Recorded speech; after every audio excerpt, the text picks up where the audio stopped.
Agora, quando é que o povo gosta? É quando eu falo, ó, nós vamos voltar a reunir a família no domingo e nós vamos fazer um churrasquinho. E nós vamos comer uma fatia de picanha com uma gordurinha passada na farinha e tomar uma porra de uma cerveja gelada. Bicho, o povo entra em delírio, porque é isso que o povo quer. Olá, caríssimos. Me chamo Thiago Justino. É um prazer inenarrável ter você aqui no meu canal. E hoje nós vamos tratar sobre um assunto extremamente relevante. Vamos falar sobre algumas declarações do atual presidente da República, Luiz Inácio Lula da Silva, em relação a cervejinha e picanha.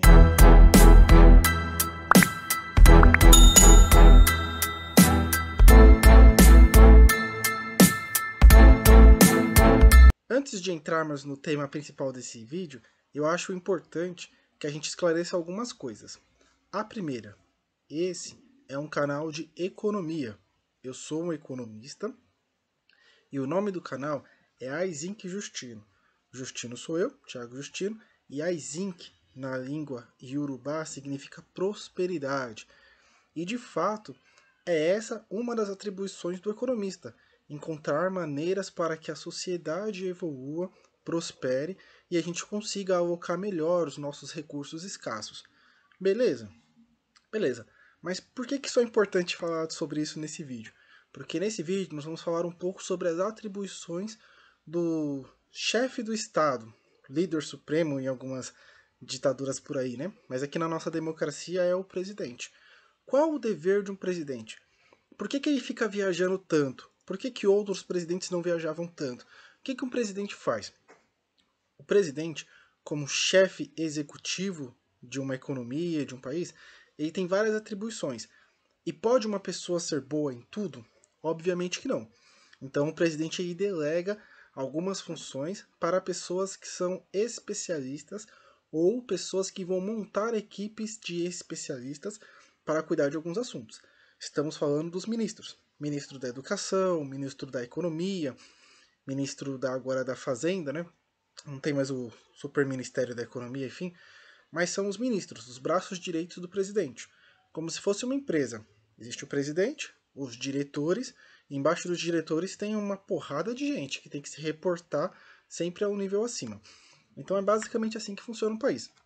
E como a gente consegue avaliar se uma empresa está indo bem? Ora, ela precisa divulgar os balanços e ela precisa dar uma resposta aos acionistas, aos stakeholders, à sociedade em geral, que ela está conseguindo crescer, que ela está aparecendo na mídia, ela está se posicionando como uma empresa boa, enfim. Eu gosto de usar um exemplo de uma empresa de seguros, a Porto Seguro, por exemplo. É uma empresa que cresce constantemente, assim como várias empresas da área de seguros, de banco, enfim. Mas ela faz questão de mostrar para as pessoas que ela está crescendo. Ela faz questão de patrocinar eventos, está sempre ligada a coisas boas, está sempre nos locais onde as pessoas estão felizes, sempre se mantém presente, beleza? Então, mais ou menos é assim que um governo deveria fazer. Se cercar de pessoas boas e apresentar para a sociedade bons resultados. Nesse exemplo que eu estou dando do governo, como que a sociedade consegue absorver que as coisas estão indo bem? Para o cidadão classe média, quando ele vai ao posto de gasolina e vê que ele está conseguindo abastecer, está dando tudo certo, ele já consegue ter uma previsibilidade que ele vai trocar de carro, ele já consegue fazer um carnezinho ou passar um cartão de crédito ou se planejar para usar as milhas para fazer uma viagem internacional ou uma viagem doméstica mesmo, mas uma viagem muito legal, com tirar 15 dias de férias no Nordeste, enfim. É assim que a classe média avalia que o governo está indo bem, porque ela está conseguindo usar os seus recursos limitados da melhor forma que ela acredita ser possível. E para as classes mais vulneráveis, né? Para as pessoas mais simples. Para essas pessoas, não está muito relacionado ao dinheiro que elas têm no bolso. E eu vou explicar. Para essas pessoas, o desempenho de um governo está intrinsecamente relacionado à economia, que é o que nós falamos nesse canal. Se você chegou aqui de paraquedas, deixa o seu like, se inscreve, aciona as notificações para você receber mais sempre ser notificado quando tiver vídeo novo, né? Mas para essas classes, o mais importante é que essa pessoa consiga ir com frequência ao supermercado. Então, não importa se o salário mínimo está R$100, está R$1.000, está R$500, não faz diferença. O importante é que essa pessoa consiga, com o dinheiro que ela tem na mão, que seja R$10, R$15, R$50, R$1.000, mas que esse dinheiro de fato consiga ter um poder de compra, que ela consiga se alimentar, consumir a carne, né, a proteína animal, que ela consiga comprar vegetais, se alimentar razoavelmente bem. Isso é o que importa. Quando um governo, por meio de acordos econômicos, por meio de uma política fiscal, econômica, por meio de um equilíbrio, né, quanto ao dólar, por várias questões que estão na esfera macro, micro, enfim, mas que lá no final da cadeia chega até essa pessoa consiga ter uma vida um pouquinho melhor, tá ótimo. Esse é o governo que eu quero. Eu consigo comprar uma televisão, eu não tinha carro, agora eu vou comprar um carro de 15 anos. E assim nós iniciamos o vídeo com uma maneira muito simples que o atual presidente tem de explicar tudo isso. Ele simplesmente disse durante uma entrevista no Jornal Nacional, repetiu, né, durante os debates, e aí sempre que pode, ele lembra dessa história, que no governo dele, a população vai voltar a comer churrasco, uma carninha e tomar uma cervejinha. Essa é a promessa do governo. Então, é possível que o governo abaixe na marra o preço das coisas? É possível. Na história recente desse país, nós tivemos isso com a presidente Dilma, que interferiu na questão dos combustíveis. Nós tivemos lá atrás, no governo Sarney, que congelou os preços. E a gente sabe que não deu certo, né? Se tivesse dado certo, a gente estaria fazendo até hoje, né? Mas deu tudo errado. Então, por outros mecanismos, o governo consegue fazer com que o poder de compra das pessoas aumente. Como assim? Uma simples política de desconto para o carro zero influencia toda a cadeia econômica, porque a pessoa que ela estava querendo trocar de carro e pode comprar um carro zero é uma determinada pessoa que já não está classificada como uma pessoa pobre, é uma pessoa classe média, porque o carro zero aí custa R$50.000, já com desconto. Então essa pessoa conseguiu comprar um carro zero. O carro usado dessa pessoa vai para revenda. Então já é um carro que agora custa R$30.000. Outra pessoa terá acesso. E a pessoa que comprou o carro de R$30.000, ela tinha um outro carro que vale 15. E assim sucessivamente. Então vai chegar naquela pessoa mais humilde a possibilidade de comprar o seu Corsinha 96. E tá ótimo, ela tá muito feliz, porque é um carro muito bom. E é um carro que talvez há algum tempo atrás não estava, dentre as várias prioridades que essa pessoa tinha, ter um veículo não estava parecendo algo muito tangível, ainda que ela precise, para várias questões, né, da locomoção, enfim, às vezes o transporte público não consegue suprir alguma necessidade de levar algum peso, alguma coisa, fazer uma compra, né. Então, isso é o que nós chamamos de cascata na economia. Outra questão também que nós podemos observar é que a questão da guerra na Ucrânia, que trouxe um pouco de estabilidade mundial, ela já está bem precificada. Os mercados já acreditam que essa guerra vai durar por algum tempo e não terá grande mudança na economia mundial devido à guerra.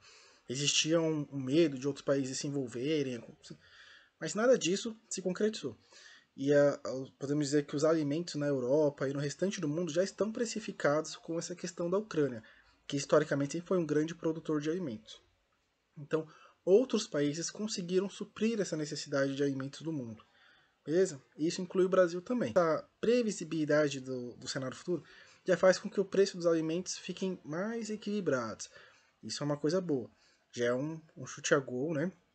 Bem feito. Isso, em teoria, não está relacionado ao nosso atual presidente ou presidente anterior. É algo relacionado à economia externa que nós não temos exatamente um controle. Né?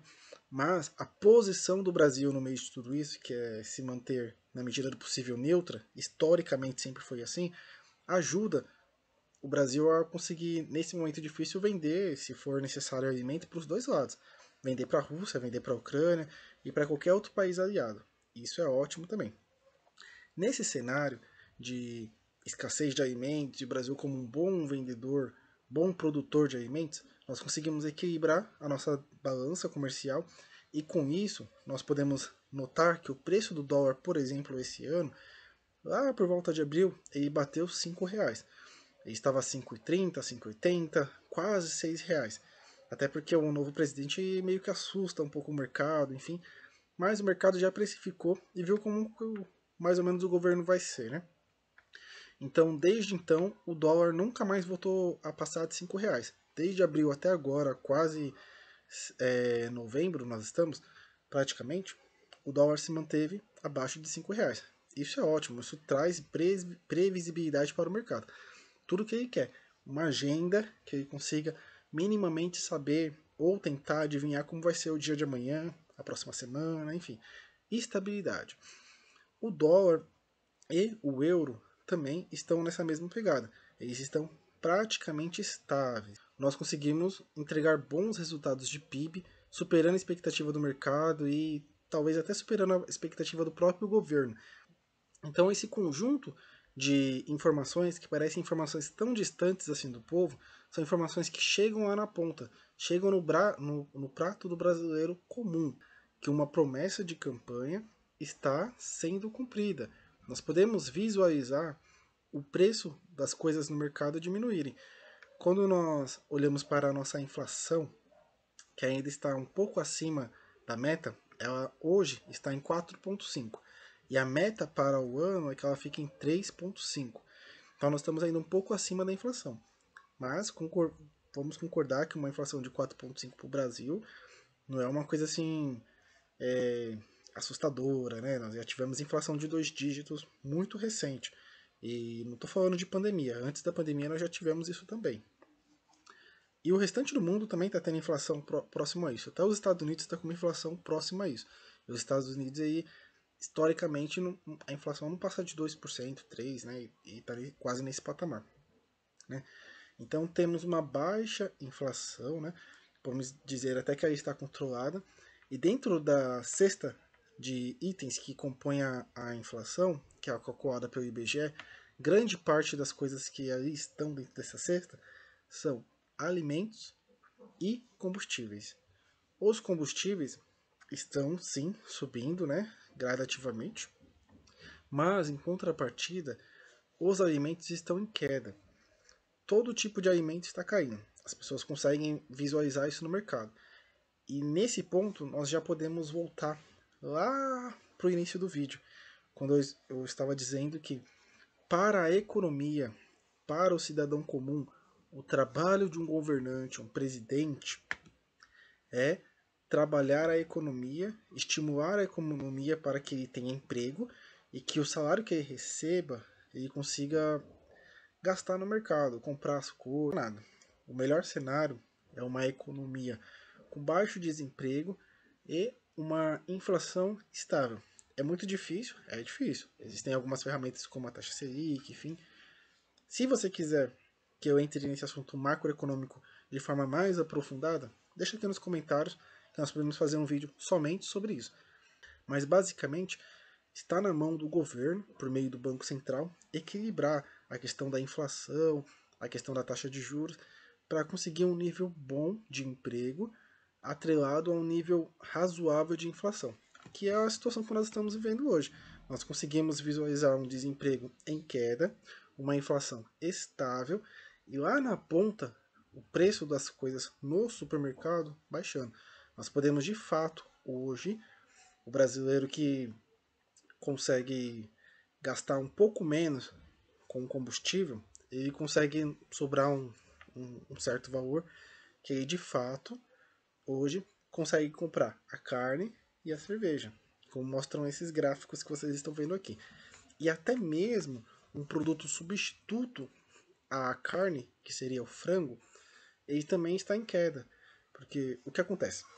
Quando a carne fica muito cara, as pessoas deixam de comer carne e substituem essa proteína por frango, por ovo, e faz com que a médio e longo prazo o frango e o ovo também aumentem de preço. Porque pensa que todo mundo comprava carne, agora vai comprar essas duas coisas, né? E não é isso que estamos vivendo nesse momento. Tanto a carne quanto o ovo e o frango estão em queda nesse momento. Então é de fato um bom momento para a economia. É claro que ainda não estamos naqueles valores, né, de antes da pandemia, mas estamos chegando lá. O Brasil está se recuperando. Espero que você tenha gostado desse vídeo e não esquece de deixar o seu like e deixar aqui nos comentários a sua opinião. Você concorda com isso? Você que é da canhota, da esquerda, ou de direita, ou de centro-direita, mas se você que torce para o Brasil, comenta aqui. O que você achou?